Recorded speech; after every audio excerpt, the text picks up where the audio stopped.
ஓம் ஸ்ரீ குருப்யோ நமஹ.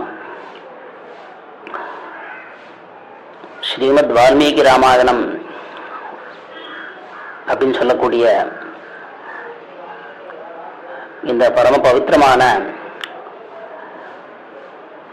இதிகாசம் கேட்கறதுக்கு புண்ணியாத்மாக்களுக்கு மட்டும்தான் முடியும்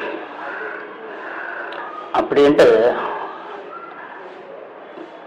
புராணங்கள்ல சொல்லப்படுறது. அதுலேயும் முக்கியமாக கலியுகத்தில் ராமநாமாவுக்கு ரொம்ப மகிமைகளை சொல்லியிருக்கா.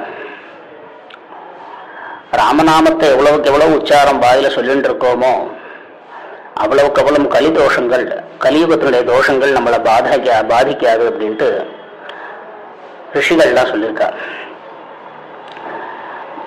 அதனால எவ்வளவுக்கு எவ்வளவு அந்த ராமாயணத்தை பத்தி